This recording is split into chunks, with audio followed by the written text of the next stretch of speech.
Oh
येथे सर्व सुख तुका म्हणे माझे येथे सर्व सुख तुका म्हणे माझे येथे सर्व सुख तुका म्हणे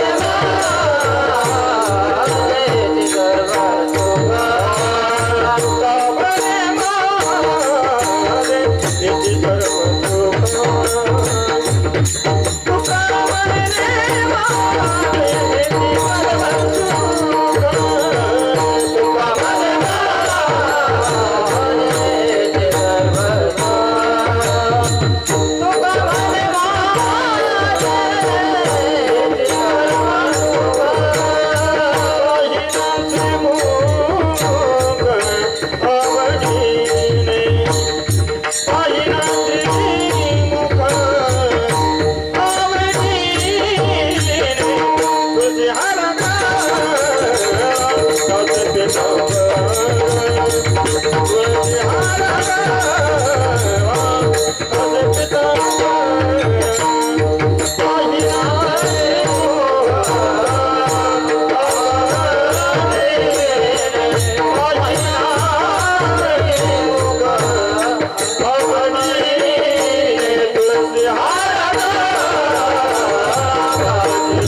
रामकृष्ण हरी हरी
येवनी वराडनी बैसैल्या येवनी वराडे बैसैल्या येवनी वराडनी बैसैल्या येवनी वराडे बैसैल्या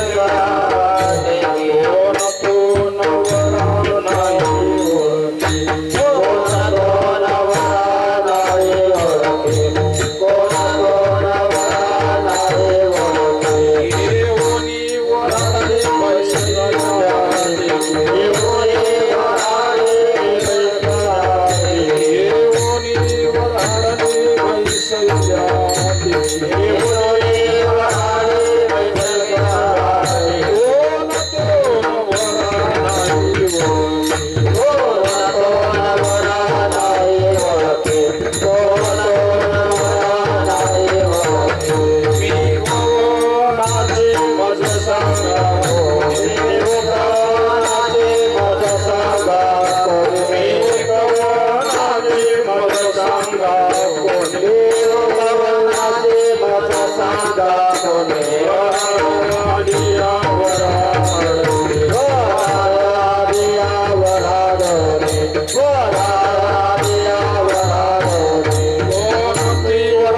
नाही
बराडीने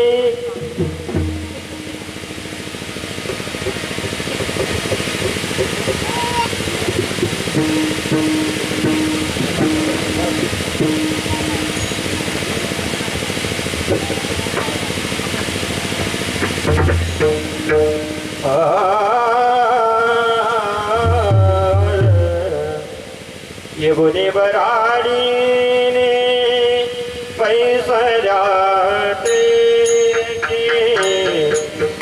येऊने बराडीने पैसऱ्याटे येऊने बराडीने पैसऱ्याटे येऊने बराडीने पैसऱ्याटे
येवनी वराडनी बैसल्या टेकी येवनी वराडनी बैसल्या टेकी कोण तो नवरा नाही ओळखी मी कवनाची मज सांगा कोणी वराड आलिया वराडनी कोण ती वरमाय कोण तो वर बाप कोण ती वरमाय कोण तो वर बाप कोण तो नवरा कोण तो मंडप मी कोण आहे मज सांगा कोणी वराड आलिया वराडनी वराड नव्हे स्वप्न गे माय वराड नव्हे स्वप्न गे माय बाप रखमा देवी वराची वेगी धरा पाय मी कवनाची मज सांगा कोणी वराड आलिया वराडनी परंगा करो प्रथम परंगा करो प्रथम परंगा करो प्रथम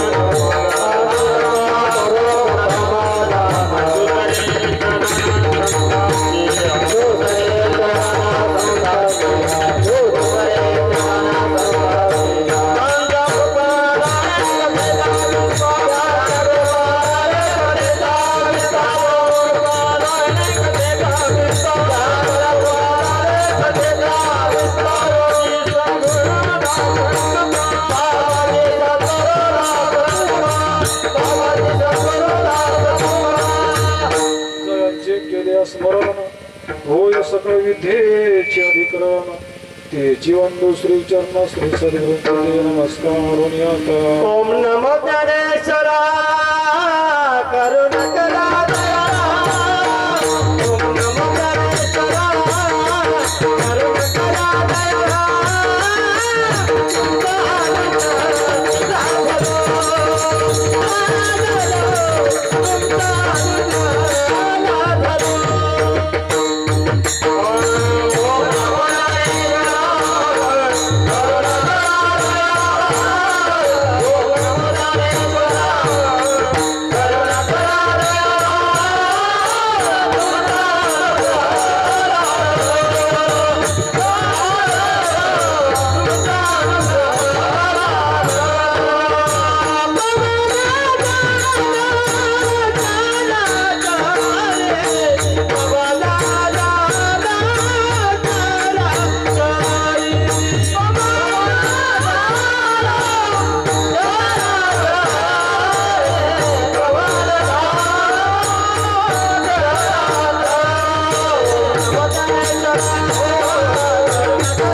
येवनी वराडनी बैसल्या टेकी येवनी वराडनी बैसल्या टेकी कोण तो नवरा नाही ओळखी मी कवनाची मज सांगा कोणी वराड आलिया वराडनी कोण ती वरमाय कोण तो वर बाप कोण ती वरमाय कोण तो वर बाप कोण तो नवरा कोण तो मंडप मी कवनाची मज सांगा कोणी वराड आलिया वराडनी वराड नव्हे स्वप्न गे माय वराड नव्हे स्वप्न गे माय बाप रखमा देवी वराची वेगी धारा पाय मी कवनाची मज सांगा कोणी वराड आलिया वराडनी प्रस्तुत प्राप्त प्रसंगी कीर्तन सेवे करता घेतला अभंग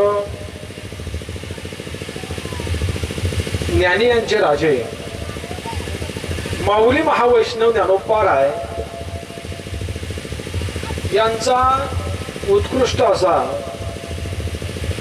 स्वस्वरूपाची ओळख करून देणारा 4 चरणाचा अभंग आहे. विठाला विठाला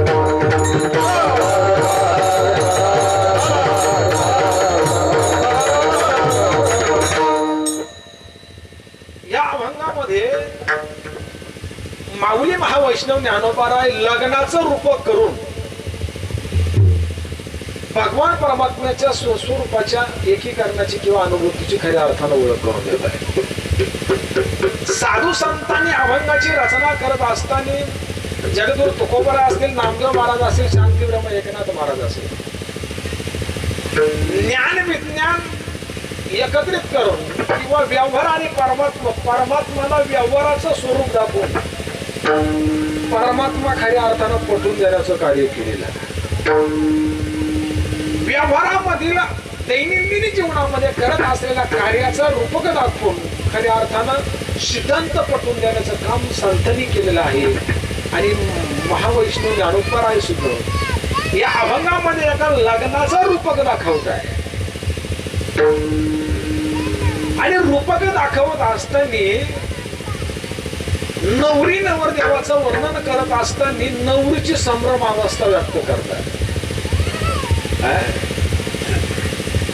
संभ्रम अवस्था अशी आहे का एका गावामध्ये लग्न सोहळा आहे. लग्न सोहळ्याचा थाट जोरात चालू आहे, आनंदात चालू आहे, उत्साहात चालू आहे. आता नवरी संघ विवाहाच्या बंधनामध्ये पडण्यासाठी किंवा बंधन बांधण्यासाठी वऱ्हाड आलेले गावामध्ये. बरोबर आहे, शार्पणे बर पाहिजे.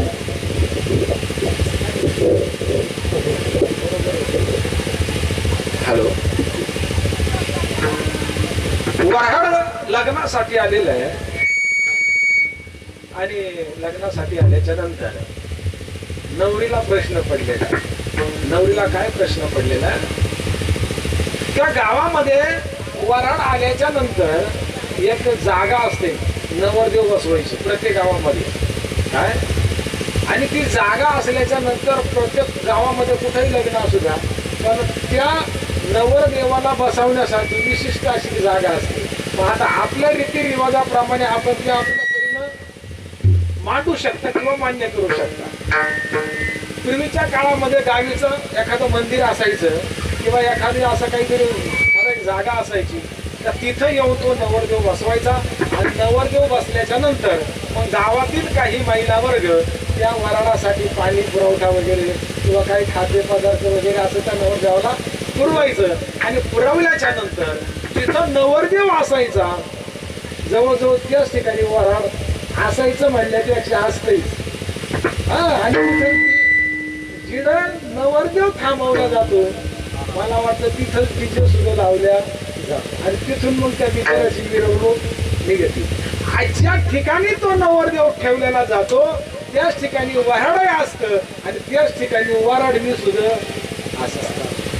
मग ज्या ठिकाणी वऱ्हाड नवरी नवरदेव आणि वऱ्हाड असलं बसलं त्या बसलेल्या जागेला टेकी म्हणतात. टेकी म्हणजे बसण्याची जागा, भुरटेकी नाही बरं का,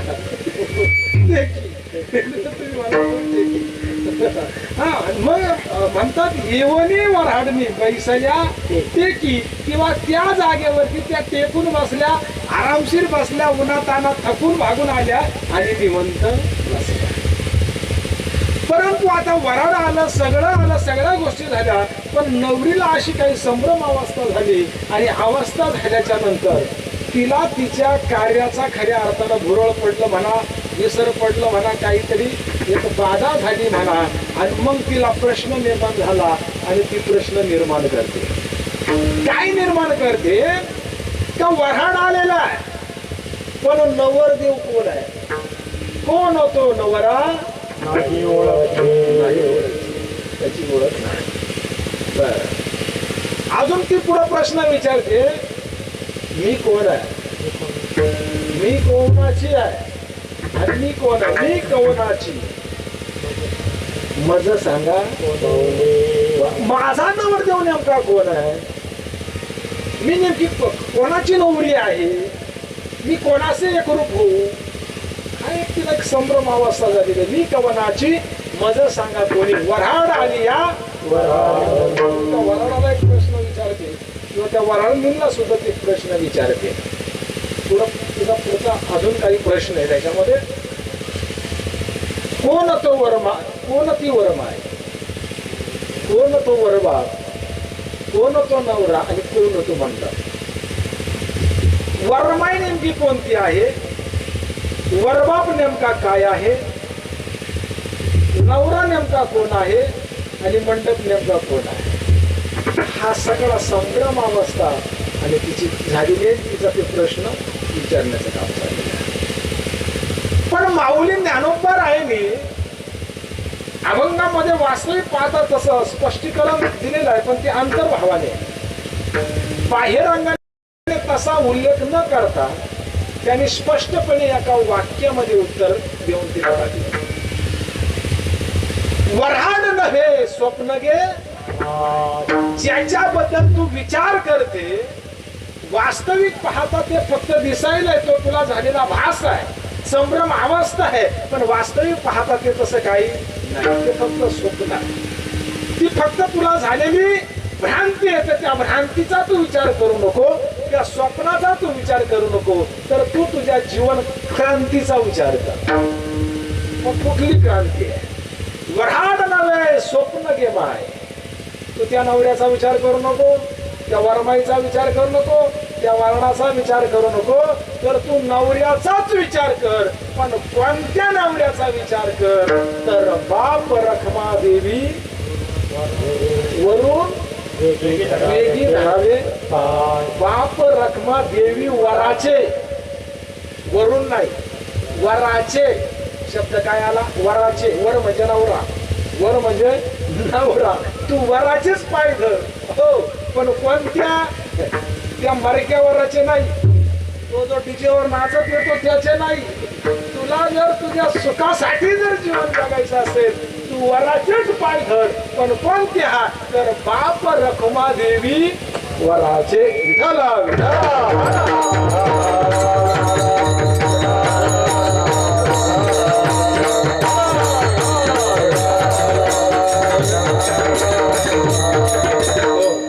सेवेला सुरुवात करण्यापूर्वी अल्पासा परिहार देणं सर्वांना ज्ञात आहे. ज्या निमित्ताने आपण या ठिकाणी जमला आहात, या शुभविवाह निमित्ताने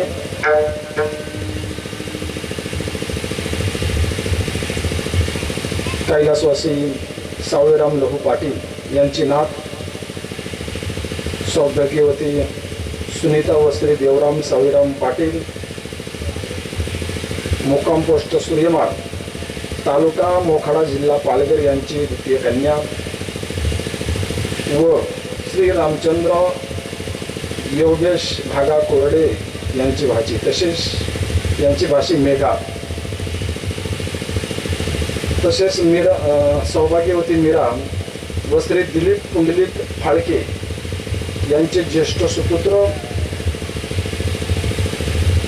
मुक्काम वाशाळा, तालुका मोखाडा, जिल्हा पालघर, वरची कल्पेश.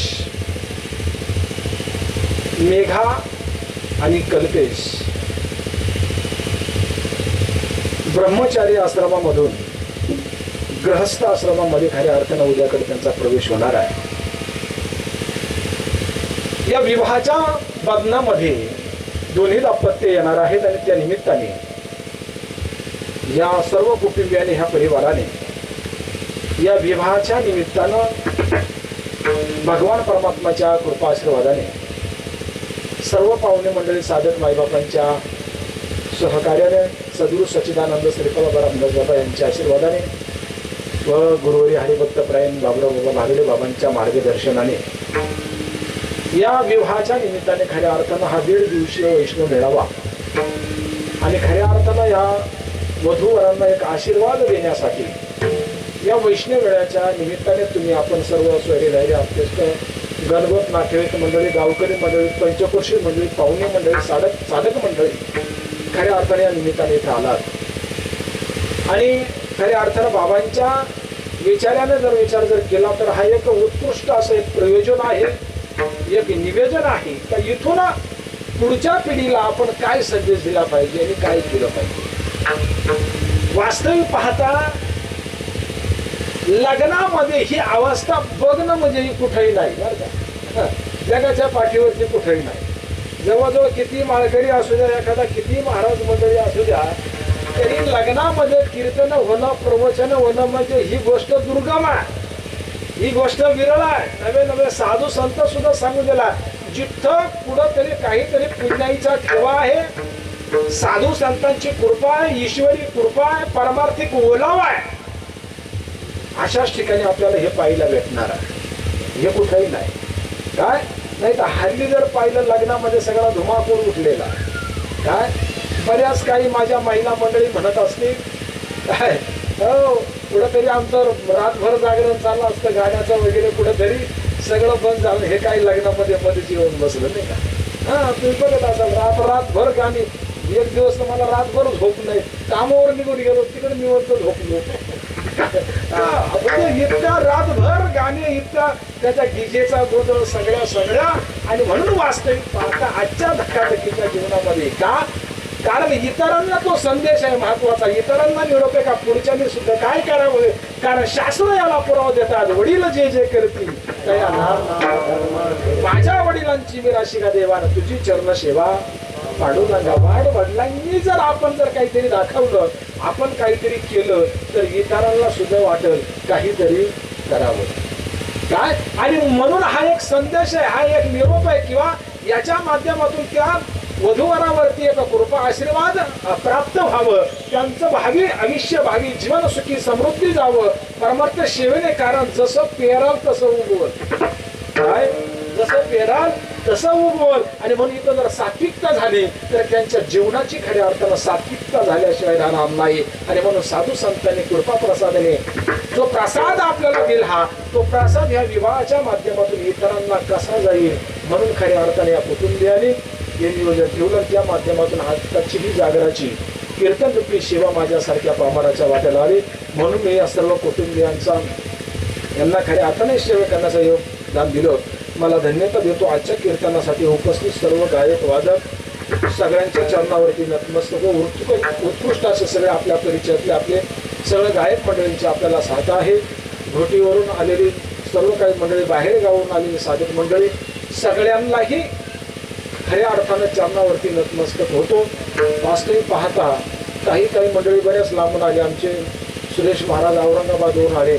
आमच्या हिंदू आई वास्तविक पाहता जिथं गाडी भेटली, काही ठिकाणी भेटली नाही, 10-15 किलोमीटर उन्हात तानात पायी प्रवास करत आपल्या ह्या ठिकाणी आलात. खैरगाववरून आलेली मंडळी, आमचे वालझाडे बाबा वगैरे बरीचशी मंडळी, अजून बाबांच्या बरोबर आलेली सगळी मंडळी, खऱ्या अर्थानं सगळ्यांना धन्यवाद देतो. आणि या अभंगावरती माऊली ज्ञानोबा राहिला नेमकं काय निरूपण करायचंय याच्यावर आपण थोडक्यात विचार करायचा. विठाला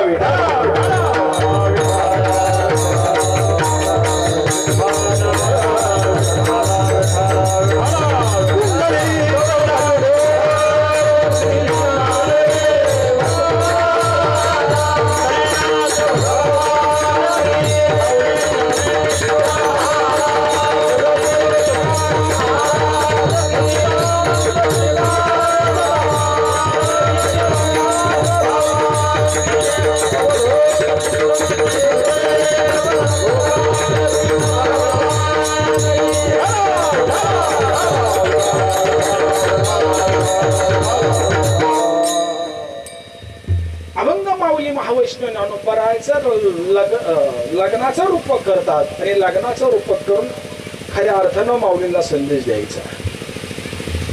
बारकाईने चांगला विचार करा, नेमकं काय संदेश द्यायचा. भौतिक जीवनामध्ये तुम्ही आपण या भूतालावरती जन्माला आल्याच्या नंतर सहज प्रश्न विचारला जातो बरं का. सहज एक जणाने मला विचारलं होतं, माणसाच्या खऱ्या आंघोळी किती आहेत म्हणे. काय विचारलं होतं? 3. खऱ्या आंघोळी किती? 3च. एक जन्माला आल्या आणि दुसरी लग्नाची आणि तिसरी मृत्यू झाल्याच्या नंतर. याच्या मागचं कारण आहे, या दोन्ही आंघोळी करत असताना बरेचसे माणसं असतात, लहान लेकरं असताना सुद्धा ती पहिली, असा महत्वाचा विषय. पण आता याचा अर्थ आपल्या जीवनामध्ये 3 गोष्टींना जास्त महत्व आहे: जन्म, लग्न आणि मृत्यू. किती गोष्टी? 3. जन्म, लग्न आणि मृत्यू. या सृष्टीवरती जन्माला आलेल्या माणसाला हे सोहळे भोगावा लागणार आहे. त्याच्यात प्रामुख्याने माऊलीने वर्णन करत असताना 2च सोहळ्यांचा केलेला आहे शास्त्रामध्ये. काय? देहाच्या गावालिया, जन्म मृत्यूच्या सोहळीया, न म्हणू नये धनंजया. वास्तविक पाहता 2 सोहळ्याचं जरी वर्णन केलं असेल, पण या दोन्ही सोहळे ज्याला वाटत असेल सुखाचे व्हावे, कुठले सोहळे? जन्माचा आणि मृत्यूचा. या दोन्ही सोहळे ज्याला वाटत असेल सुखाचे व्हावे, त्याचा 3रा सोहळा जर योग्य रीतीने जर पार पडला तर समजून घ्यायचे याचे दोन्ही सोहळे सुखाचे. आता 3रा सोहळा कोणता? तो म्हणजे लग्नाचा सोहळा. वास्तविक पाहता जन्माला येणं शुभ का अशुभ? जन्माला येणं चांगलं आहे का वाईट आहे? अहो, जन्माला येणं चांगलंच आहे ना. आनंद होतोय ना, लोक पेढे वाटतात ना, का वाईट आहे? आणि मरण चांगलं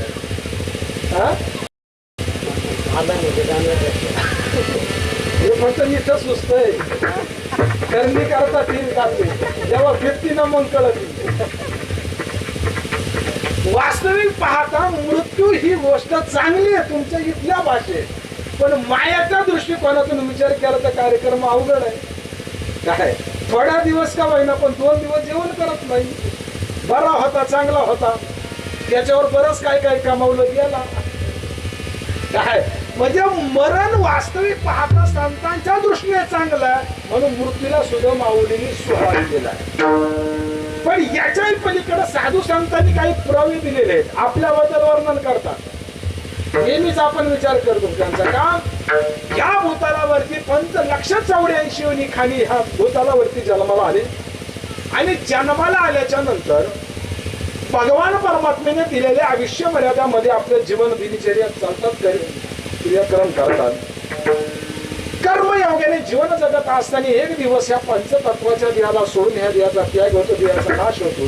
या सर्व स्वराज सोडून याच्यामधलं चैतन्य कुठून आलं, कुठे गेलं, कुठलाही काही तपास नाही. आणि याला साधू संत सांगतात, आलासी कोठोनियाम जासी कवन्या रे ठायाम, घरदार तुझे नव्हे नावगी लटकीच माया. मला सांगा, आपण आपल्या दुनियामध्ये मस्त आहे.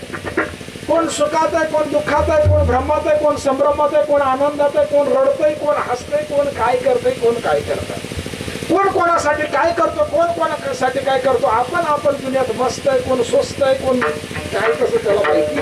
पण वास्तविक पाहता शास्त्र सांगतात, आपण ह्या दुनियामध्ये आलो, कुठून आलो, कशासाठी आलो, काय करायचं याचं कुठल्याही प्रकारचं आपल्याला ज्ञान नाही. म्हणून माऊली महावैष्णव सांगतो, बाबा या जीवनामध्ये तू पंचतत्वाच्या ध्याने जन्माला आलात, त्याच्यामध्ये माणूस म्हणून जन्माला आलात, तर माणूस म्हणून जन्माला आल्याच्या नंतर फक्त जगू नको, खाण्यासाठी, पिण्यासाठी, व्यवहारासाठी, पैसा, धन, दौलत, मुलं, बायको, साडी, गाडी, बंगला, हे सर्वस्व म्हणजे हे तुझं जीवन नाही. पहिलं नेमकं तू नेमका कोण आहे हे ओळख. म्हणून माऊली ज्ञानोबराय सांगतात, मी कोण आहे करावा विचार, म्हणे ज्ञानदेव निवृत्तीचा. मी कोण आहे इशारा केलेला आहे, तसं आपण नेमकं कोण आहे याची ओळख आहे. आलोय कशासाठी, करायचं काय, आलासी कोठोनिया जासी कवन्या रे ठाया, घरदार तुझे नव्हे अवघी लटकीच माया. आपण करदासी आला तुम्ही येथे, कोण्या करदासी आला तुम्ही येथे, कोण्या करदासी आला तुम्ही येथे, कोण्या करदासी आला तुम्ही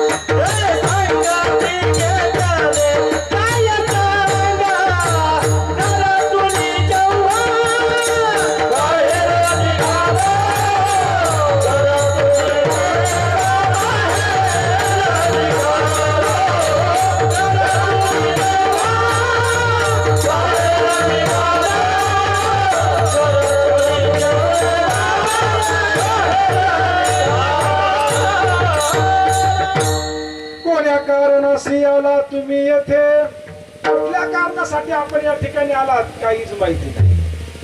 पण तुकोबाराय सांगतात, दुरून आलो मी गाम, दुःख झाले दारुण. अरे हे माया यथवरी होते याची कारण तुकोबाराय सांगतात, आम्ही धुरून आलो. कुठून आलो? गोव्यावरून, दिल्लीवरून, कलकत्त्यावरून नाही. धुरून म्हणजे काय? किती वेळा जन्मा यावे आणि किती व्हावे फजित. एक लक्ष किंवा एक कोटी अनेक लक्ष एवढी फेरा फिरत आपण इथून आलो. का आलो? कशासाठी आलो? तर वास्तविक पाहता तुकोबाराय सांगतात, याच साठी केला होता आता शेवटचा दिवस गोड व्हावा. आता चांगला बारीकाने विचार करा. मी मगाशीच तुम्हाला सांगितलो, आपला 28-2 जन्म मृत्यू, जन्म मृत्यू म्हणजे शेवटचा दिवस म्हणजे काय? माऊली सांगतात, जन्म मृत्यूची या. आता तुम्हाला मरण जरी दुःखाचं वाटत असेल, पण मरणासारखं सुखाचं ह्या जगात काहीच नाही. मरणा इतकी आनंदाची गोष्ट ह्या जगात काहीच नाही. मृत्यू इतकं सुंदर ह्या जगामध्ये काहीच नाही. तो जो गेला तो सुखी होतोय आणि ज्यांच्यातून गेलं ते दुखी होतोय. कबीर महाराज सांगतात, जब मैं पैदा हुआ तो मैं रो रहा था, ये जग हंस रहा था, लेकिन जब मैं मरूंगा तो मैं हंसूंगा और ये जग रोएगा. म्हणजे कबीर महाराज सांगतात, अशी करणी करेल का मी जन्माला आलो तेव्हा मी रडत होतो, लोक हसत होते. सत्य परिस्थिती आहे. बाळ जन्माला आल्याच्या नंतर बाळ रडतय तर बाळ हसतय, आणि एखादं जर हसलं तर लोक खाटा काढून पुरून देतील. काय केली मी जन्माला? आता हसायला लागलं म्हणजे आनंदाची गोष्ट आहे ना. घाबरून पडतील काही नाही, तर रडलंच पाहिजे. कडीले वळण काय, आणि एखादा मारताना जर हसला तर तेही जमत नाही. म्हणजे सगळ्याच गोष्टी जर बारकाईने विचार जर केल्या, माणूस जन्माला रडताना येतं, पण मृत्यूच्या वेळी हसतानाच गेलं पाहिजे. आणि दोन्ही प्रसंग खऱ्या अर्थानं जन्माला येण्याचा आपला दुःखाचा आहे, पण जाण्याचा आपला आनंदाचा आहे. पण आपल्याला दोन्हींचाही ठिकाणा नाही. पण माऊली महावैष्णव ज्ञानोबाराय सांगतात, हे दोन्ही जर सोहळे तुमचे सुखाचे व्हावा असे वाटत असतील, कुठला? जन्माचा आणि मरणाचा, तर तुम्हाला तिसरा सोहळा चांगला गाजत वाजत करावा लागेल बा. कुठला? लग्नाचा सोहळा. हा लग्नाचा अशा मेन पॉइंट आहे आपल्या जीवनातला. जवळजवळ ज्यांची झाली त्यांना झटपट अनुभव येतो. काहींना वर्षात, काहींना 2 वर्षात, काहींना 4 वर्षात, काहींना एकाचे 2 झाले, 2चे 4 झाले. हा लग्नाचा प्रकार काय आहे वा? जोपर्यंत होत नाही तोपर्यंत वाटतं कधी होईल, कधी होईल. 1 वर्षात वाटतं का झालं बुवा. 4-5 वर्षाने नुसतं लग्न नाव काढलं अंगाला काटा येतो.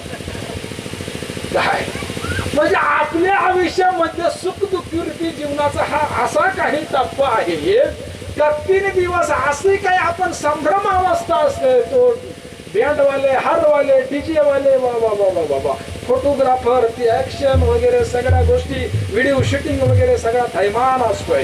पण किती दिवस? फक्त 3च दिवस. म्हणून शास्त्रामध्ये वर्णन आलेलं आहे, साही जाता नवरीचे लग्न त्यात पडलेलं विघ्न. काय बऱ्याचशा अडचणीला सामोरे देऊन ते वरबाप वरमाई सगळ्या लग्नाचा थाटमाट करतात. कसं तरी लग्न करून नुसतं लग्न करणं ही गोष्ट महत्वाची नाही, तर पुढचं आयुष्य कसं जातं ती गोष्ट महत्वाची आहे. विठाला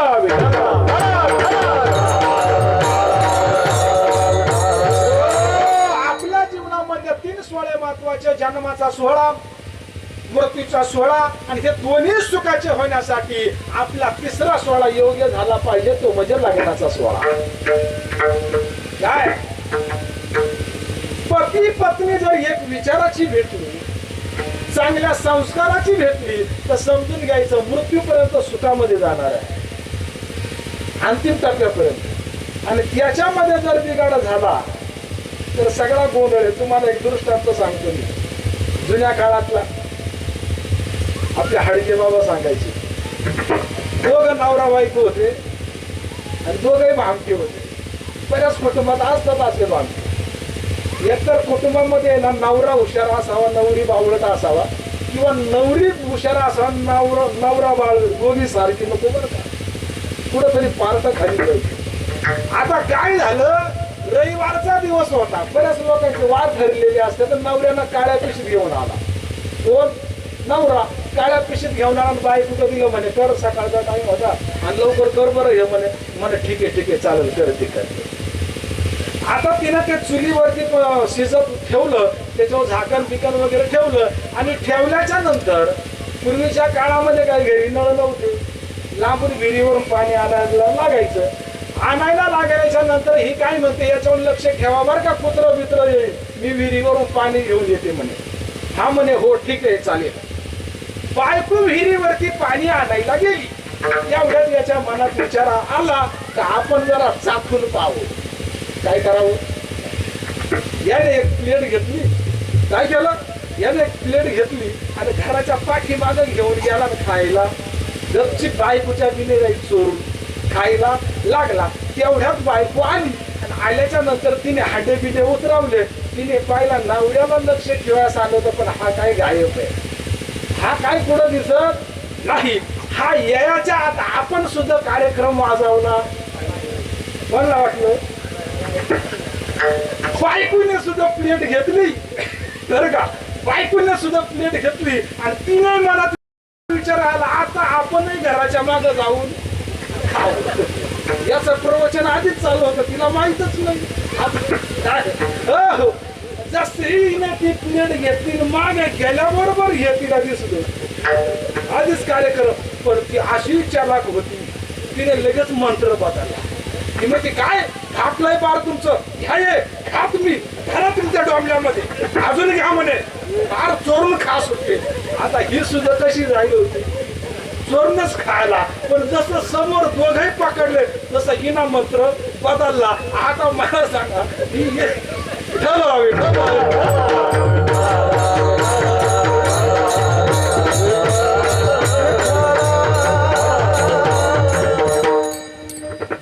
लग्न झाल्यावर अशी जर परिस्थिती असेल, किती जोरामध्ये ताट केल्यावर वेळ बसत सांगा, अजिबात जमणार नाही. म्हणून बारक्याने विचार जर केला, आपला शेवट जर गोड व्हायला पाहिजे असं वाटत असेल तर शेवटचा सोबती कसा पाहिजे, चांगला पाहिजे. आणि प्रपंच हा विश्वासावरती आहे, भरवशावरती आहे. आणि म्हणून वास्तविक पाहता आत्मबोध नावाची जी काही नवरी आहे, त्या नवरीला संभ्रम पडलेला आहे का माझा होणारा पती कसा आहे, कोण असेल, काय त्याची अवस्था असेल. आता वऱ्हाड तर आलेला आहे, पण तो कसा असेल याची मला काही ओळख नाही. अभंगाच्या पहिल्या चरणामध्ये हे बोले भराडे पैसरा देखी, हे बोले भराडे पैसरा देखी, हे बोले भराडे पैसरा देखी, हे बोले भराडे पैसरा देखी.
अभंगाच्या प्रथम चरणामध्ये माऊली ज्ञानोबा सांगतात, येवनी वऱ्हाडनी बैसल्या एकी.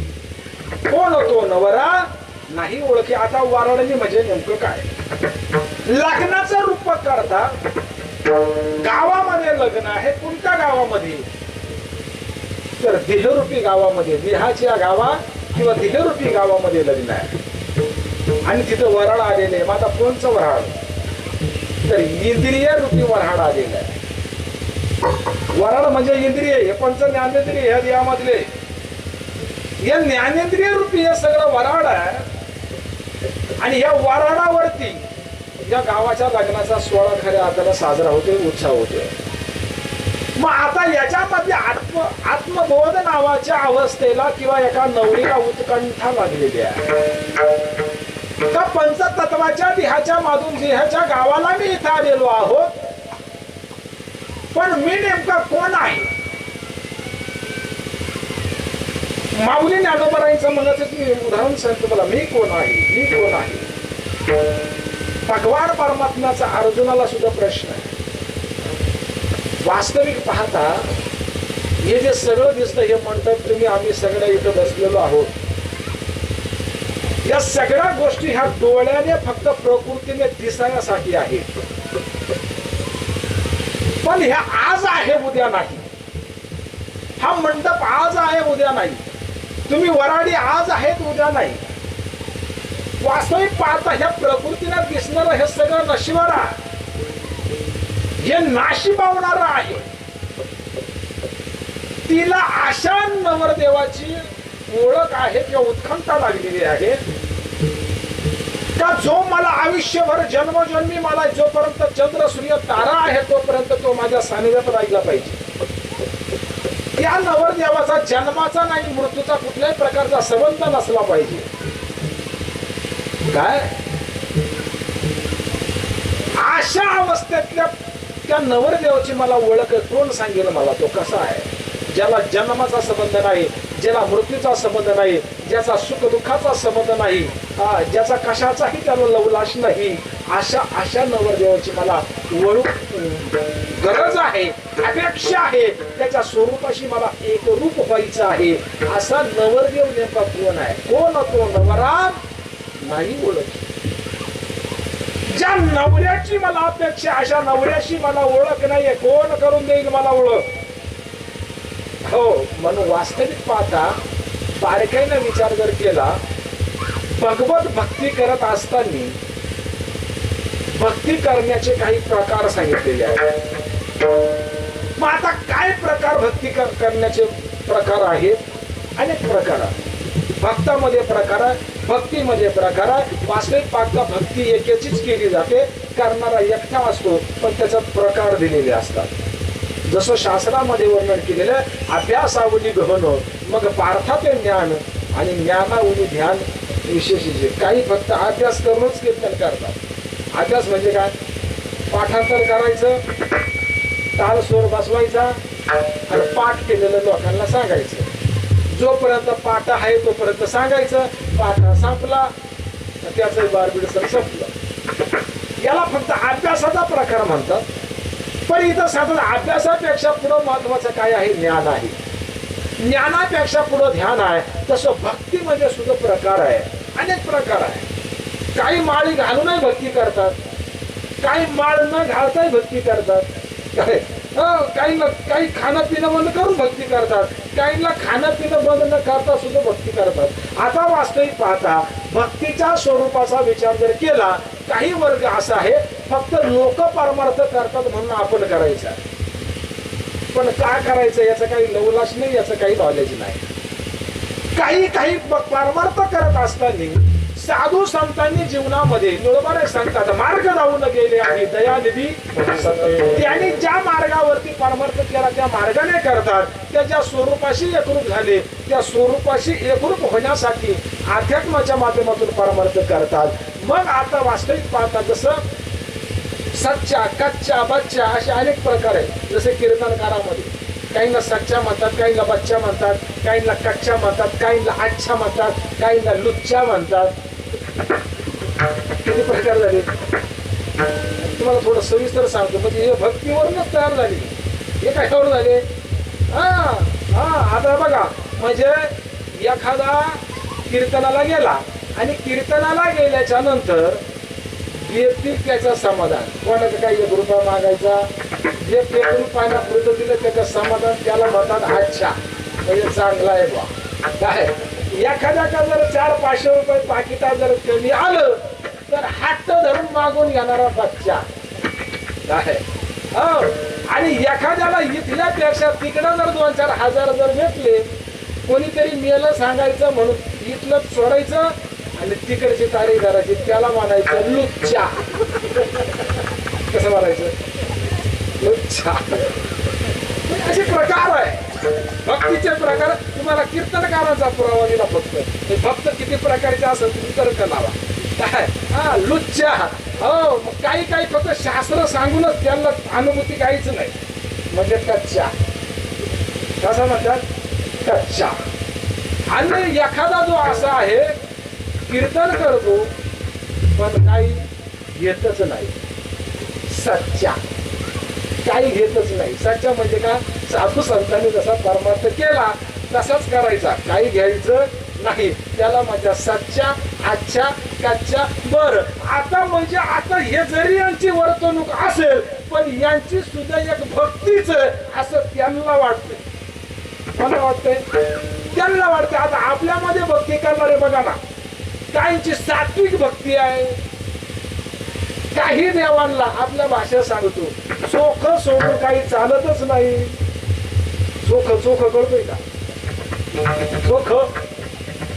तर काही देवांना आणि काही भक्तांना चोख अजिबात चालतच नाही. त्याला तर 2 पायाचं पाहिजे, नाही तर 4 पायाचं पाहिजे. बर, आता वास्तविक पाहता भक्ती नेमकी का करायची आहे? पहिला प्रश्न आहे, भक्ती का करायची? तर सहज वर्णन करतात किंवा सहज आपण विचार करतो, ज्याला हवी आहे मुक्ती त्याने करावी. ज्याला हवी आहे मुक्ती त्याने करावी भक्ती. आता मुक्ती म्हणजे काय? तुकोबारायांच्या अभंगामध्ये ते वर्णन मग सांगून गेलो तो अभंग. याच साठी केला होता 88 शेवटचा दिवस गुण व्हावा. आता चिंतीने पावलो विसवा, खुंटलिया धावा तृष्णेची या, कौतुक झाली या वेचांचे, नाव मंगळाचे देणे गुणे, तुका म्हणे मुक्ती परणी येली नवरी, आता दिवस 4. आता मग असे सांगेलो, आपल्याला जोपर्यंत नवरी चांगली मिळत नाही किंवा नवरीला नवरदेव जोपर्यंत चांगला मिळत नाही तोपर्यंत आपल्या संसारातले खेळी मेळी दिवस पाहायला भेटत का? भेटतील. मग आपल्या इथं बसलेल्यांपैकी कमीत कमी जर खेळी मेळी दिवस पाहावा असं वाटत असेल तर आपलं नवरी नवरदेव आपल्याला मिळून आपला लग्न सोहळा योग्य रीतीने झाला पाहिजे.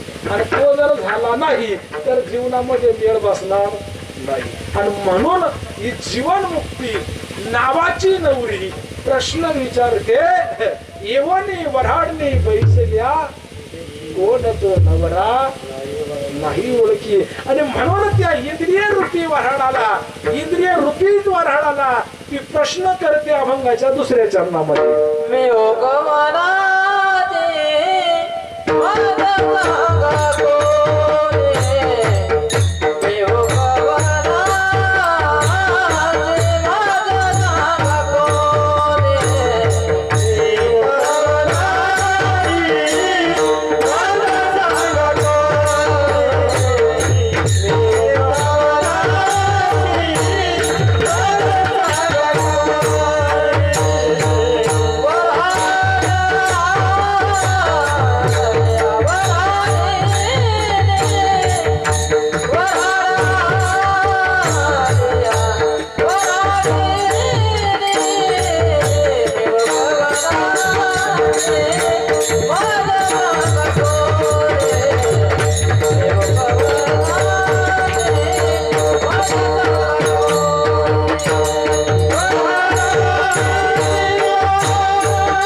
म्हणून या जीवनमुक्तीचा प्रश्न, मुक्तीचे प्रकार शास्त्रामध्ये जवळ 4-5 प्रकार आलेले आहेत. समीपता असेल, स्वरूपता असेल,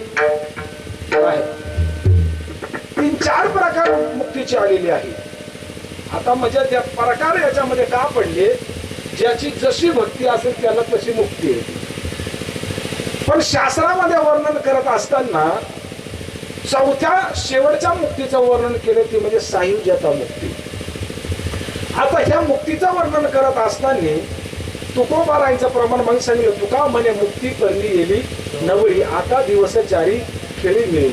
जीवन मुक्तीशी आपलं काय झालं पाहिजे, खऱ्या अर्थानं लग्न लागलं पाहिजे किंवा साहित्याता मुक्तीचं लग्न लागलं पाहिजे. मग आता ह्या समीपता असेल, स्वरूपता असेल, म्हणजे या साधारण भक्ती कशा, फक्त देवाचा फोटो पाहून भक्ती करणं, त्याच्या फोटोशी एकरूप होणं, कुठंतरी स्वरूपाशी एकरूप होणं, किंवा देव भेटावा म्हणून भक्ती करणं. मग कुठंतरी देव आपल्याला भेटतो, तेवढ्या पुरती आपली भक्ती, मग देवही जातो आणि भक्तही जातो. किंवा एखाद्या कुठंतरी आता देवकार्य असतंय, देवकार्यामध्ये मोकार उड्या मारतात, मोकार गोंधळ चालतो, तर ते तेवढ्या पुरतच राहतं. नंतर त्या देवालाही विचारा तू कुठं गेला, आणि भक्ताला विचारा तुझं काय चाललंय. कोणाचाच कोणता ठिकाणा नाही. मग यांना जरी त्या मुक्त्या मिळणाऱ्या असतील, पण शास्त्र असं सांगतंय या तिन्ही मुक्त्या नाश पावणाऱ्या. म्हणजे ह्या ज्या बाहेरंगाच्या ज्या भक्ती आहेत याचा उघड अर्थ असा दिसतो तर ह्या सगळ्या नाश पावणाऱ्या, या कशात नाश पावणाऱ्या. पण याच्यामध्ये सायुज्यता नावाची मुक्ती आहे ती नाश न पावणारी आहे. का, जोपर्यंत सायुज्यता नावाची मुक्ती जी अशी आहे का खऱ्या नवऱ्याची ओळख फक्त तिलाच होते, खऱ्या स्वरूपाची ओळख फक्त तिलाच होते, फक्त खऱ्या भक्तीची जी पारख आहे, जी ओळख आहे ती फक्त त्याच नवरीला होते. कुठल्या, साहिजाता नावाच्या मुक्ती ह्या नवरीला होते. ह्या बाकीच्या ज्या आहेत ती त्यांना नाही. या मोघम फक्त डीजेवर नाचून आपलं आयुष्य व्यतीत घालतात, पण यांना काही त्याचा वेळ बसत नाही. का, म्हणून त्याला पुरावा शास्त्रामध्ये दिला. काय दिला, तुम्ही शरीराते न पिडावे, तुम्ही देवांतरा न भजावे, तुम्ही तीर्थाशी न जावे, तुम्ही व्रत नियम ना करावे, तुम्ही स्वधर्माचे याजावे. आता स्वधर्माला याजणारी फक्त चौथी मुक्ती आहे सायुज्यता, आणि या बाकीच्या बंधनामध्ये पडणाऱ्या या 3 प्रकारच्या मुक्ती आहेत, ह्या नाश पावणाऱ्या आहेत. मग आता वास्तविक पाहता सायुज्यता नावाच्या मुक्ती नावाच्या नवरीचा हा खऱ्या अर्थानं प्रश्न आहे.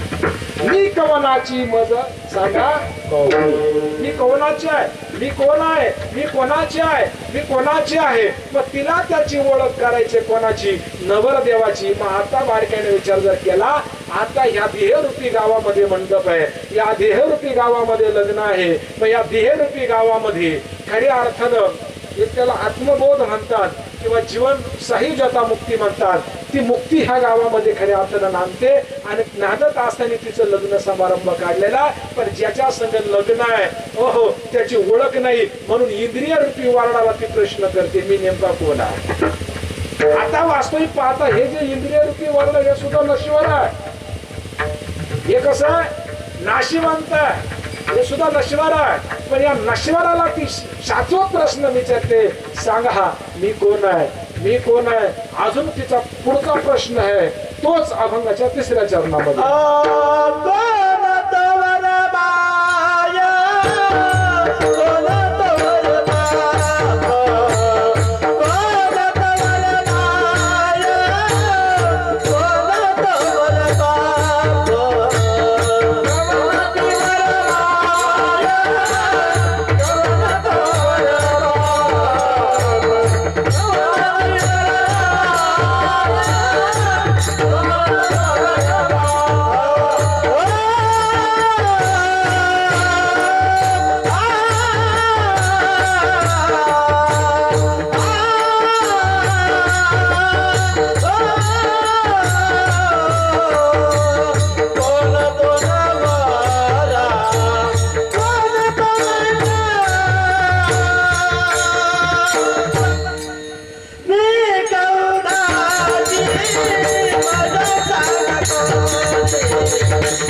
तिसरा प्रश्न तिचा तोच आहे. तिन्ही याच्यामध्ये प्रश्न आहे. कोण ती वरमाई, कोण तो वरबाप.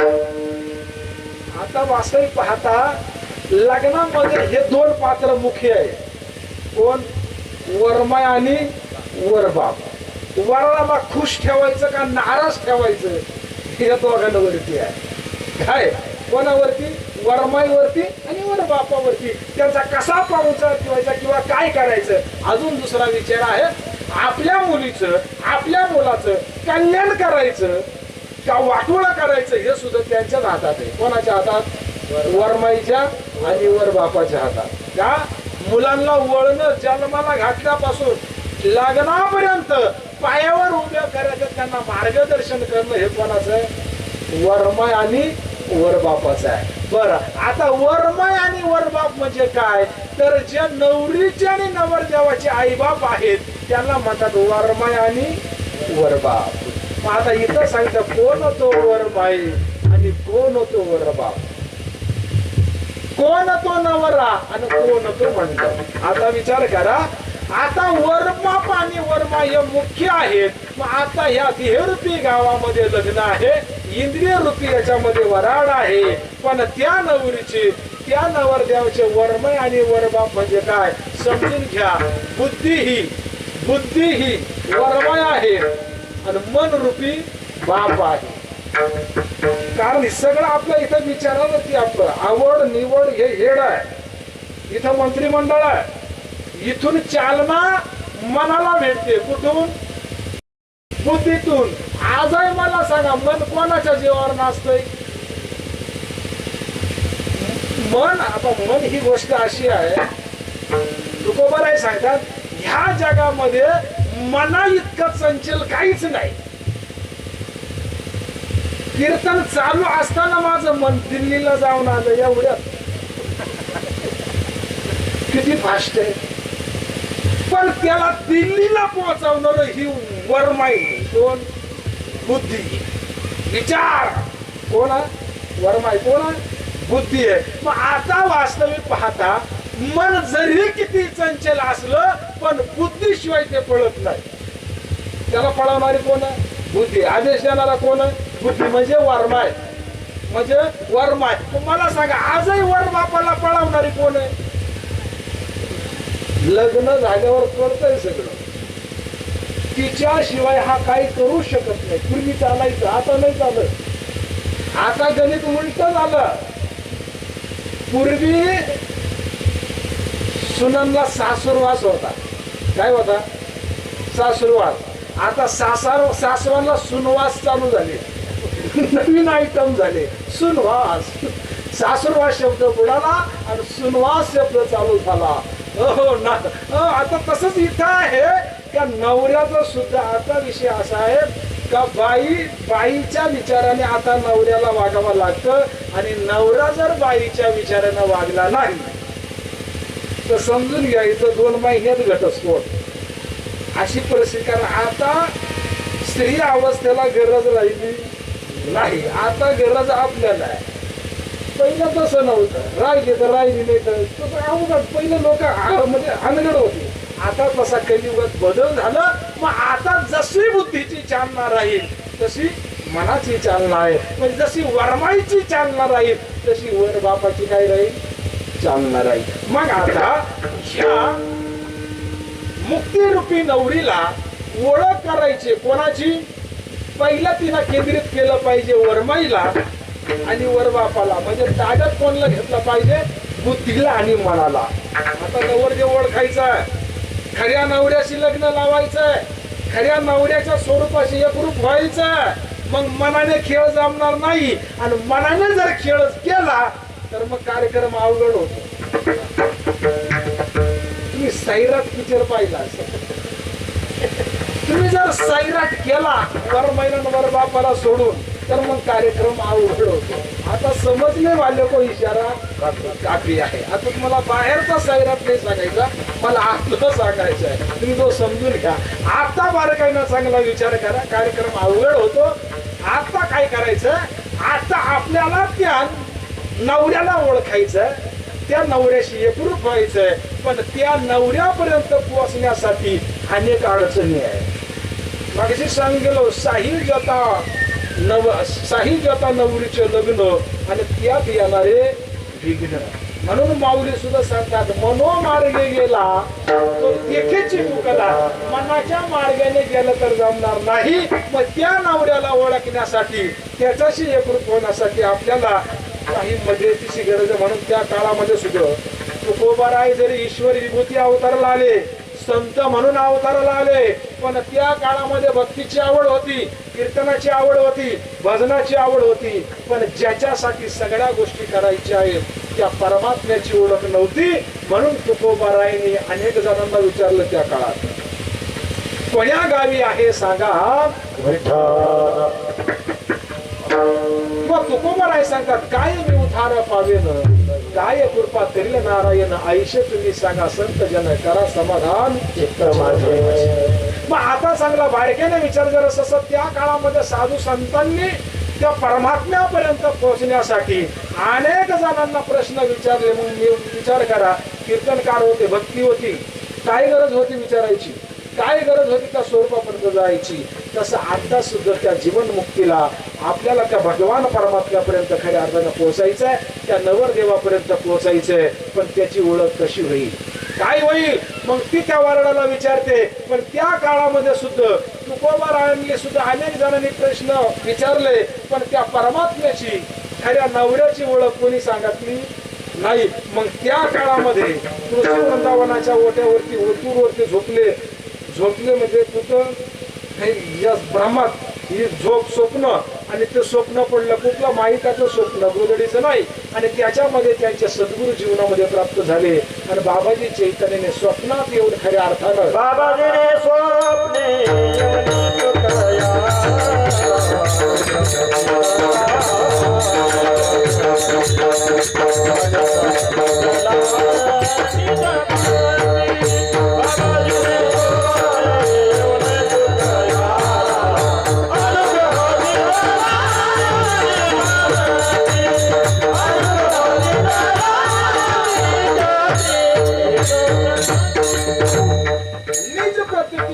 बाबाजीने स्वप्नामध्ये तुकोबारायांना दिली. आणि खऱ्या अर्थानं खऱ्या देवाची किंवा खऱ्या नवरदेवाची ओळख त्या काळामध्ये तुकोबारायांना कोणी करून दिली, बाबाजी चैतन्याने दिली. तुम्हा आम्हाला कोणी करून दिली. वास्तविक पाहता हे सगळे निमित्त लग्न, खरं लग्न सद्गुरू श्रीपाद बाबाच्या कृपेनं लागलेलं. माझ्या श्रीपाद बाबाना निजरूपण दाविला, आता लगीन परमात्म्याची वाट, जीवाची लगीन जीवाची लाविला. माझ्या श्रीपाद बाबाला, माझ्या रामदास बाबाला निजरूपण दाविला, आता लगीन परमात्म्याची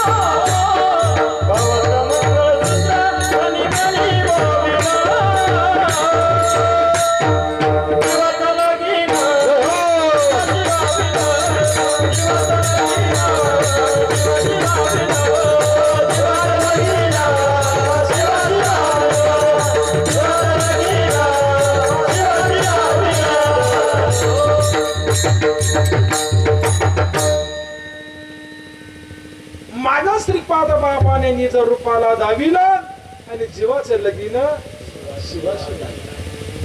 कोणत्या रूपाला दाविलं? निज रूपाला दाविलं. कोणाचं लग्न? जीवाचं आणि शिवाचं लग्न. हे निमित्त आहे.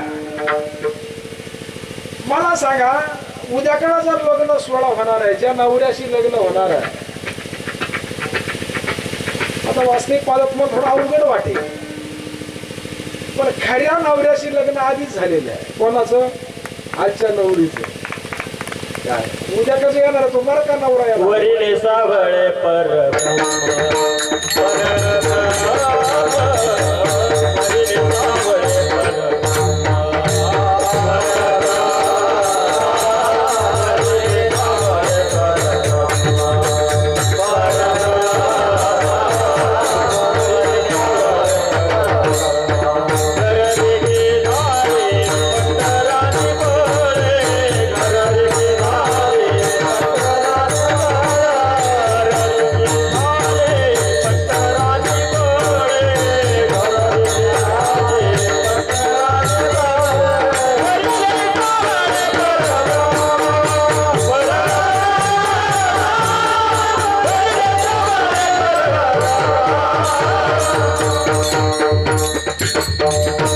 ब्रह्मस्वरूपी नवरा त्याच्याशी लग्न आधी झालेलं आहे. याच फक्त निमित्त, हे फक्त एक लोकांची परंपरा म्हणून फॉलो करायची आहे. नाही तर हे गाडवाने शेत खाल्लं पापला पुण्य, याचं काही विषय नाही. लग्न होऊ नये काही ना, पोरं नाही झाले काही ना, लग्न न करताही पोरं झाले, मग काय होत आहे, एवढं काही विशेष नाही. हे मणक्या नवऱ्याचा खेळ आहे हा, खैराचा नाही. खैराचं लग्न आधीच लागलं सद्गुरू श्रीपाद बाबाच्या कृपेनं, म्हणून नवरदेव ओळखायची काही गरज नाही. बऱ्याच नवऱ्या संभ्रमात आहे, त्यांना तोच नवरा वाटतोय, हाच आमचा खरा नवरा आहे बुवा. अरे तो तुमचा नवराच नाही, काय ते फक्त लोभाचा नाथ आहे, वासनेचा नाथ आहे. ते खरं सुखाचा नाथ नाहीये, खऱ्या स्वस्वरूपाचा नाथ नाही, तो खऱ्या तुमचा संसाराचा नाथ नाहीये. तुमचा खरा संसार, तुमचा सुख करणारा वेगळाच नवरा आहे, त्याला जाऊ. जबाबदारी सद्गुरु नाही केला ते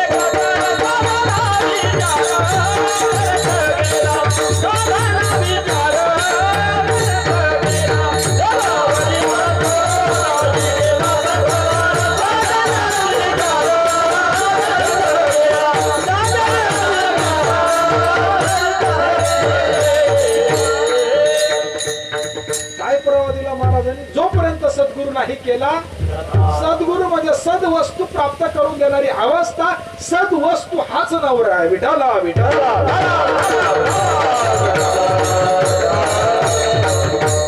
सद्वस्तू म्हणजे निर्गुण वस्तू, निर्गुण वस्तू म्हणजे भगवान परमात्म्याचं स्वरूप. हा, त्या स्वरूपाची अवस्था म्हणजे तो नवरा. मग तो नवरा म्हणजे नेमकं काय? परमात्मा स्वरूप आत्मा आणि परमात्मा स्वरूप. म्हणून वास्तविक पाहता मग अशी माणूस निज रूपाला दाविलं आणि जीवाचं लग्न शिवाशी लागलं.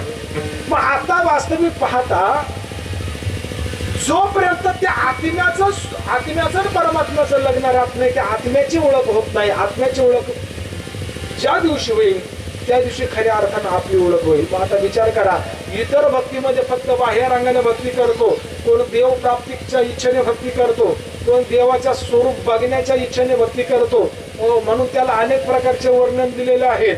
पण या नवरीचा सोहळा असा आहे, या जीवनमुक्तीचा सोहळा असा आहे का नवरा आणि ती एकदा नवऱ्या संग मिळाल्याच्या नंतर यांचा कधीही घटस्फोट होत नाही. हे लग्न केल्याच्या नंतर बऱ्याच जणांचे घटस्फोट होतात, बऱ्याच जणांचे राडे होतात. पण हे शाहीर जटामुक्तीचं असं लग्न आहे, आणि तिला जर तो खरा जर नवरा मिळाला तर यांच्या जीवनामध्ये कधी घटस्फोट होत नाही, यांच्या संसाराचा कधी नाश होत नाही. याच्या मागचं कारण आहे, कारण यांचं जे स्वरूप आहे ते नश्वर नाही. मग आपण ज्या लग्नाचा विचार करतो तो नश्वर लग्नाचा विचार करतो, पण ह्या अभंगामधील नवरीला जो विचार करायचा आहे तो अशाश्वत म्हणजे ज्याचा नाश पावत नाही अशा संसाराचा आणि अशा नवऱ्याचा तीव्र विचार करायचा. निर्गुणपती आवडे माझ आदिवासी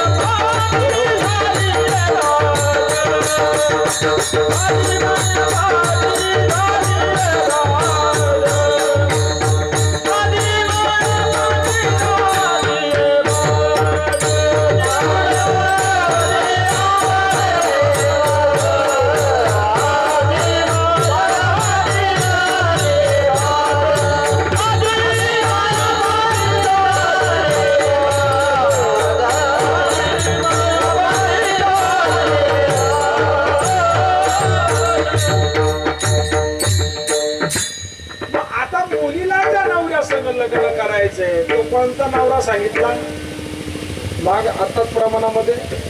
पती कोणता पती? निर्गुण पती. कसा असतोय? कसा असतोय? त्याला काय लागतंय? त्या निर्गुण पतीला किती हजाराचा ड्रेस लागतो, किती रुपयाची त्याच्या लग्नात बुटं लागतात, त्याला कुठला डीजे लागतो, तो कोणत्या डीजेवर नाचतो? अनुहात वाजती टाळ, अनुहात वाजती टाळ,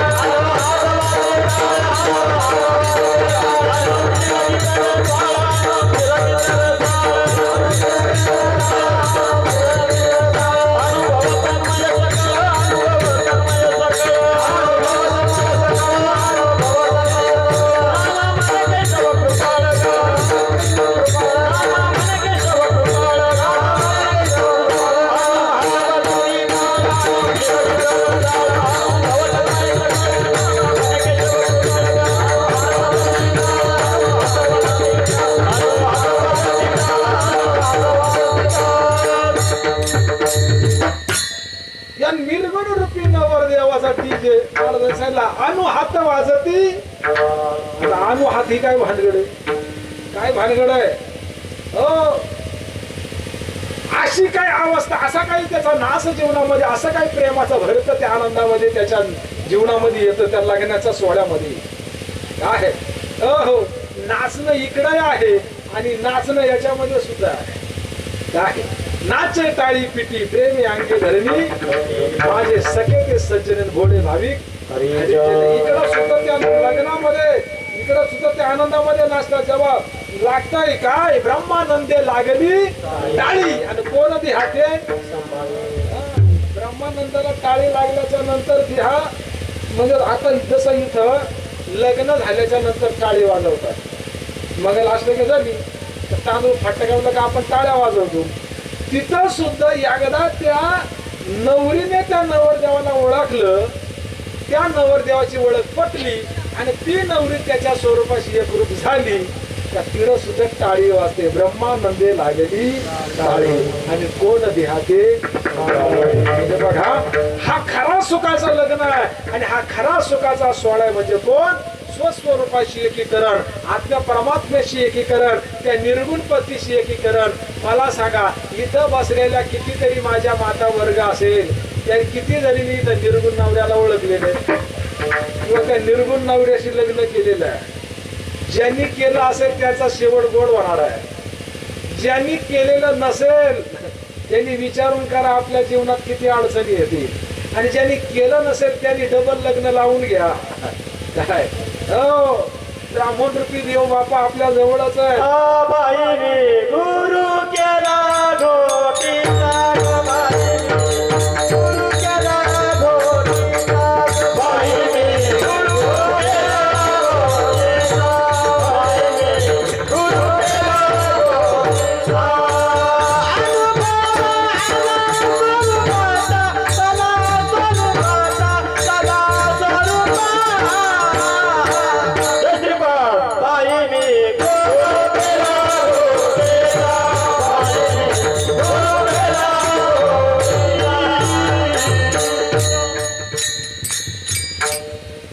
उद्याचं लग्न सुद्धा बामणाशिवाय लागणार नाही बरं का. कोण पाहिजे? हा, मग तो बादशाह, तो बहादर जरी 4 घंट्यानं आला तरी थांबून राहावा लागेल. इथं हरिप्राप्तीशी उपाय धरावे, संत विना प्राप्ती नाही, नाहीशे वेद देती. जीव शिवाचं लग्न लावून घ्या, खऱ्या नवऱ्याचं लग्न लावून घ्या. मरक्या नवरा आज आहे उद्या नाही, ती नश्वर अवस्था आहे. अर्जुनाला सांगितलं, या ध्याच्या बांधून न पडिजे, सुख दुःखाच्या सागरी न बुडजे, सुखे स्वरूपा घडीये माझी अंगा. या देहाच्या अनुषंगाने असणारी अवस्था सगळ्या नश्वर आहे. येरती माईक दुःखाची जनती नाही आधी यांची अवस्था. हे स्वार्थाचा संबंध आहे, हा नश्वराचा संबंध आहे. म्हणून निर्गुण पतीशी लग्न लावा आणि निर्गुण पती आपल्याला सुख देणार आहे. मरकापती आपल्याला एक चांग देवा कान अंतरीची गुण सद्गुरु तुला जय गौतम. सवलतीचे पान गळ्या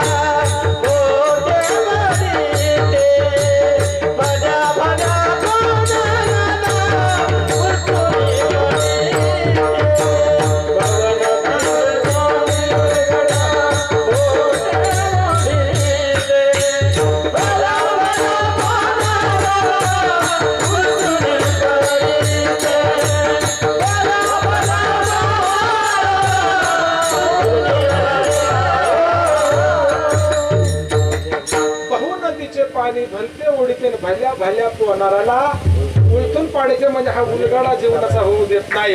आणि म्हणून निर्गुण पतीशी लग्न करा आणि आपलं स्वरूप आपलं संसार खऱ्या अर्थानं सुखाचा करा.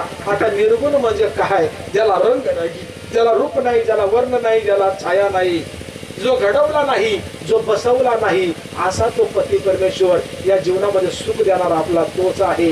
मग आता बारक्याने विचार करा, तो निर्गुण पती कोण? तर या पंचतत्वाच्या देहामध्ये ज्याच्या सत्तेनं हे शरीर चालतंय, ज्याच्या सत्तेने हे शरीर बोलतंय, ज्याच्या सत्यानं शरीर कार्य करतंय, ती सत्ता म्हणजे तुम्ही आपण आहात. याचा सरळ साधा सोपा भावार्थ म्हणजे ती सत्ता म्हणजे तुम्ही आपण आहात. हा देह जाईल, मातीला जाईल, पण याला चालवणारी जी शक्ती आहे ती चैतन्य शक्ती तशीच राहील. याला पुरावा देतात महाराज, उपजे ते नाशे नाशिले ते पुनरुपदिशे का यंत्र दैशे परिभ्रमेगा. आपण किती वेळा जन्मा यावे, कितीतरी देह येतील, कितीतरी जातील, पण यांना चालवणारा जो चैतन्य आधार आहे तो आधार म्हणजे एकच आहे. तो चैतन्य आधार ह्या डोळ्याला दिसत नाही, पण सर्व कार्य मात्र तो करतोय. आणि मग तोच आपल्या ह्या देहामध्ये नांदत असताना शास्त्र त्याला आत्मा म्हणतं, कोण त्याला जीव म्हणतो. मग विचार करा, आपल्यामध्ये आत्मा नावाची शक्ती याच्यामध्ये मेन आहे. म्हणून माऊली सांगतात, ज्ञानदेव म्हणे भजा अखंडित सेवा करा त्याची. मग माणसामध्ये आत्मा आहे आणि बाईमध्ये आत्मीय, स्त्रीमध्ये आत्मीय, माऊलीमध्ये आत्मीय असं काही नाही. दोन्हीमध्ये तेच आहे. फक्त प्रकृतीने जरी बदल जरी असला, पण स्त्रीमध्ये सुद्धा आत्माच आहे आणि पुरुषामध्ये सुद्धा आत्मा. ज्ञानदेव म्हणे आत्मा निधान सर्वागती पूर्ण एकनाम, सर्वागती पूर्ण एकनाम. ज्ञानदेव म्हणे आत्मा निधान सर्वागती पूर्ण एकनाम, सर्वागती पूर्ण एकनाम. आता बारकाईने विचार करा, हे लग्न झाल्याच्या नंतर लय तर लय देहाचं मिलन होईल. कोणाचं मिलन होईल? पण आपल्याला मिलन कोणाचं करायचं? आत्म्याचं मिलन व्हायला पाहिजे. ज्या दिवशी आत्म्याचं मिलन होईल समजून घ्यायचं खरं आपलं लग्न लागलं. ज्या दिवशी आत्म्याचा एकरूप होऊ त्या दिवशी खऱ्या अर्थानं आपण सुखाशी राहू. तुम्ही भगवान शिवशंकराचा आणि पार्वती मातेचा फोटो पाहिला असेल, फक्त आकाराने दोघं एकत्रित दाखवलेले आकाराने, पण निर्गुण स्वरूपाने एकत्रित. आत्मा एक झाला पाहिजे. आत्म्याचं रूपांतर परमात्मा स्वरूप एकीकरण झालं पाहिजे. मग विचार करा, आत्मा एक झाला, देहाचा नाश होईल पण आत्म्याचा नाश होणार नाही. मग आत्मा कोण आहे? तर आत्माच परमात्मा आहे. एक हरी आत्मा जीव शिव समान वाया तो दुर्गमा. आणि तो ह्या जगाचा मालक आहे आणि तो ह्या जगाचा मालक तुमच्या आमच्या देहामध्ये आहे, पण त्याची आपल्याला ओळख नाही ना. त्याची आपल्याला ओळख आणि त्याची आपल्याला ओळख नाही. म्हणून संभ्रमात आहे, मी कोण आहे, मी कोण आहे. आणि म्हणून ही नवरी संभ्रमात आहे. एका जनार्दनी ऐशते आनंद, एका जनार्दनी ऐशते आनंद. फुलदेवाची माता क्रांती योगिनी, फुलदेवाची माता क्रांती योगिनी.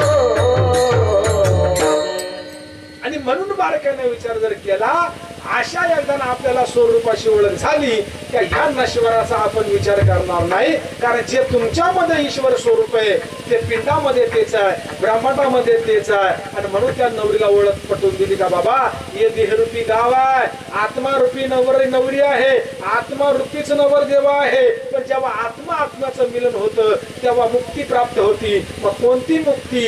तर सायुज्यता मुक्ती, म्हणजे स्वस्वरूप, म्हणजे जे पिंडात आहे, जे ब्रह्मांडात आहे, जे ब्रह्मांडात आहे ते पिंडात आहे, ज्याचा नाश होत नाही. ज्याचा नाशच नाही झाला तर मग दुःख कशाचं आणि सुख कशाचं? आणि मग आकाशाचा मंडप आहे. आकाशाचा काय आहे? मंडप आहे. परमात्मा रूपी नवरा आहे. आणि मग तिच्या चित्तामध्ये येतं आणि मग ती म्हणतील एका घरीला चित्ती मी रघुमाईचा पती, मी रघुमाईचा पती, मी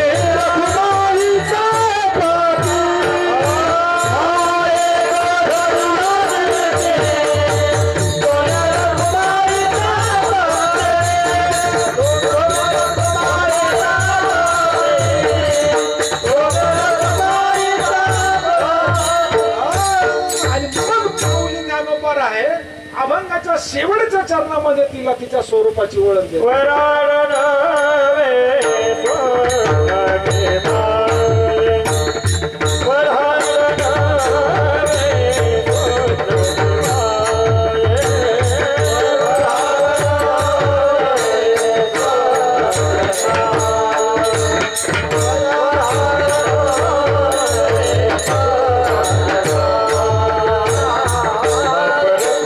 देवी बरते वेगी धरावे पाय, बाबर कुमारी वराते वेगी धरावे पाय, देव गवराची वरदान कोणी, देव गवराची वरदान कोणी, बाबर कुमारी वराते वेगी धरावे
अभंगाच्या शेवटच्या चरणामध्ये माऊली महावैष्णव ज्ञानोबा स्पष्टपणे तिला आत्मबोधाचा उपदेश करत असताना